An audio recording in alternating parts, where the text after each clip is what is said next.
Dikolo tse ngata profenseng ena di tobana le mathata, mme boholo ba tsona bo tla lokela ke ho kwalwa e le ho qoba ho phama ha ditshwaetso.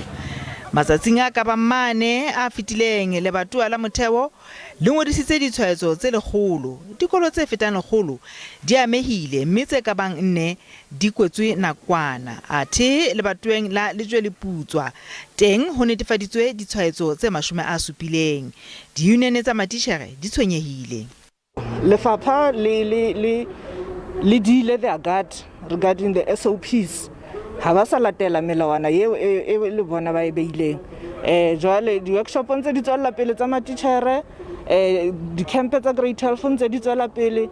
Jwale ka kopanong eo re ile ra qeta ka hore di-workshop le di-camp tsa grade 12 di ke di emise. Naptesa Free State e tshwenyehile haholo ka dipalopalo tse phahameng tsa COVID-19 ho phatlalla le province. Mme hona ha o sitise fela phano ya thuto ho bana ka phaposing.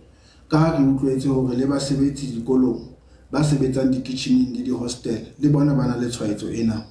Mme di-hostel tse mmalwa di se di kwetswe ho bolelang hore baithuti ba romelletswe mahae. Le ha e le hore dikolo tse ding di tla kgona ho fana ka thuto nakong ena e thata di sebedisa technology, ha se dikolo kaofela tse tlang ho kgona hona. Lefapha la Thuto le eleditse dikolo tse amehileng ho kwala.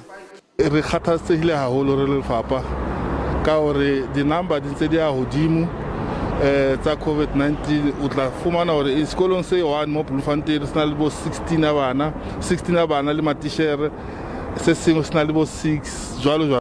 Lefapha le re ditshwaetso tse bonwang dikolong ke sesupo sa se etsahalang setjhabeng.